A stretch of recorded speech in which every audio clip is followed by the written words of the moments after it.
Well, I would like to introduce you to my new friend, Oscar. For a brief moment, it seemed almost impossible to imagine the entertainment landscape without her. A young ventriloquist stepped onto a national stage, sang through puppets with precision and charm, and instantly became a cultural phenomenon.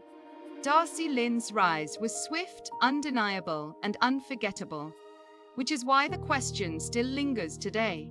What happened after the applause faded?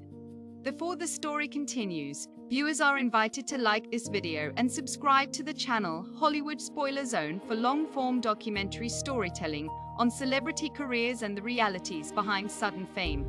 Darci Lynne entered America's Got Talent in 2017 at just 12 years old. Ventriloquism, a niche art form often seen as dated, was suddenly reframed through her performances. Her combination of vocal control, comedic timing, and emotional range distinguished her immediately from the competition. Judges responded with visible surprise. Audiences followed with overwhelming support. Within weeks, she was no longer just a contestant, but the defining act of the season. Her trajectory accelerated quickly. Darci Lynne received the golden buzzer, advanced through each round with ease, and ultimately won season 12. The victory made her the youngest champion in the show's history at that time. Media coverage expanded rapidly, portraying her as both a prodigy and a revival force for ventriloquism itself. The public image was carefully framed. Wholesome, gifted, effortlessly confident. Opportunities followed almost immediately. Live tours sold out across the United States. Television appearances multiplied. A Las Vegas residency was announced, an achievement rarely offered to performers so young. From the outside, the path ahead appeared seamless, as though success had been permanently secured. Yet beneath the momentum, an important shift was already underway. Childhood fame brought adult-scale expectations. The novelty that once amplified attention began to raise new questions about longevity, creative growth, and identity beyond the stage personas she controlled. As the spotlight adjusted, so did the narrative surrounding Darci Lynne, and the most consequential part of her story was only beginning.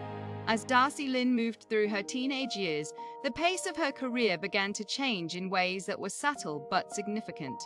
Touring schedules were adjusted. Public appearances became more selective. The shift was not abrupt, yet it marked a departure from the constant visibility that followed her America's Got Talent victory. Behind that change was a reality familiar to many child performers. Growth demanded recalibration, vocal ranges evolved, comedy timing matured. The transition from novelty to long-term artistry required patience, both from audiences and from the industry. Ventriloquism, while captivating, offered limited pathways for reinvention without carefully creative expansion. Rather than pushing constant exposure, Darci Lynne began exploring broader performance avenues.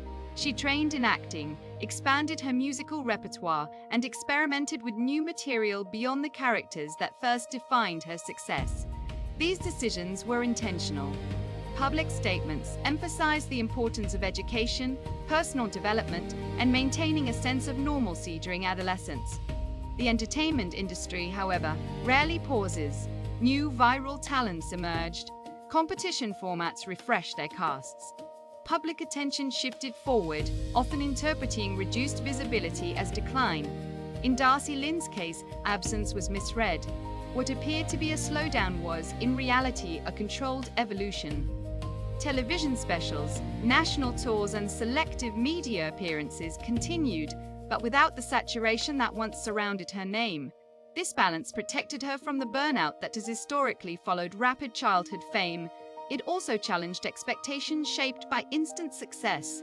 The question was no longer whether Darci Lynne could perform. It was whether she could redefine herself beyond the role that first introduced her to the world. The later phase of Darci Lynne's career reflects a deliberate move towards sustainability rather than spectacle. As she entered adulthood, her focus shifted from preserving a moment to building a future. Performances became more refined, emphasizing technical skill and stage presence over novelty.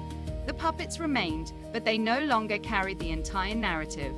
Public interviews confirmed a conscious decision to slow the pace. Education, personal growth, and creative control took priority over constant exposure. This approach contrasted sharply with the traditional expectations placed on young television winners, where momentum is often treated as something that must never be interrupted. Darci Lynne continued to tour, release specials, and appear on national stages, but on her own timeline. Her return appearances on America's Got Talent were framed not as comebacks but as milestones, marking growth rather than revival. The industry response was quieter, yet more respectful, acknowledging longevity instead of novelty. Looking back, the question of what happened to Darci Lynne reveals a broader truth about fame at a young age. Disappearing from headlines does not equate to failure. In many cases, it reflects a refusal to be consumed by early success. Her career did not collapse, it recalibrated. The legacy she carries extends beyond ventriloquism. It lies in demonstrating that stepping back can be an act of strategy, not retreat. In an industry that often demands constant visibility, Darci Lynne chose endurance. And in that choice, her story reaches its most grounded and telling conclusion.